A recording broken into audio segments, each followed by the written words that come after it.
Lorsque vous faites une action de communication, vous pouvez parfois être rapidement sous l'eau par tous les partenaires à contacter, les différents outils à engager, les différents éléments à mettre en œuvre.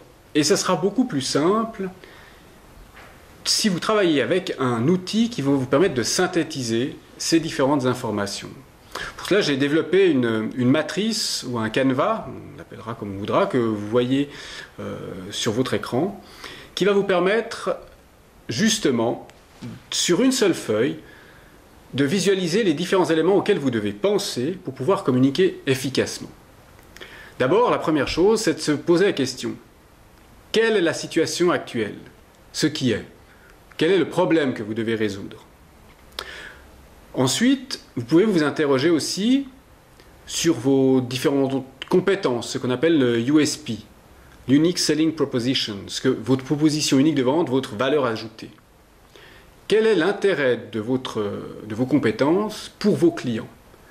Ce qui vous permettra par la suite, justement, de le transcrire sous forme d'un message concret, clair, simple, qui fera en sorte que votre client se dise « Bon sang, mais c'est bien sûr, voilà pourquoi je dois acquérir ce produit, travailler avec cette société, obtenir ce service. » Ce qu'il sera aussi essentiel, c'est de visualiser quels sont les résultats que vous attendez.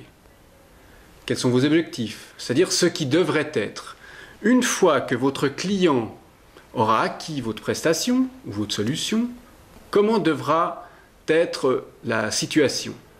Qu'est-ce qui sera à ce moment-là?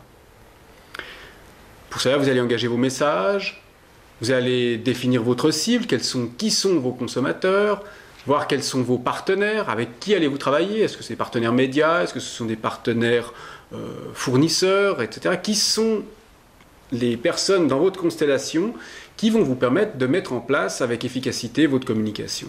Quels sont les canaux de communication que vous voulez engager? Quels sont les médias? Est-ce que ce sera de la presse, du web, de la télévision, de l'affichage, du marketing direct? Est-ce que vous allez faire un home sandwich? Est-ce que vous faites un event? Est-ce que vous faites des relations publiques? Et puis, bien sûr, le plan d'action qui vous permettra de mettre en œuvre votre communication. Qui fait quoi, à quel moment, et le résultat attendu. Une fois que tout est en place et que votre communication tourne, ce qui est essentiel, c'est de mesurer, de contrôler ce que vous avez fait. Si vous ne mesurez pas, vous ne pourrez jamais optimiser votre communication. Car c'est en mesurant. Des fois, ça marche super bien, mais il faut savoir pourquoi ça marche super bien. Des fois, ça marche moins bien. Si vous ne savez pas pourquoi ça marche bien, si vous n'avez pas identifié les éléments qui font que votre communication pourrait être meilleure, eh bien vous ne pourrez pas l'améliorer. Voilà. Bonne communication.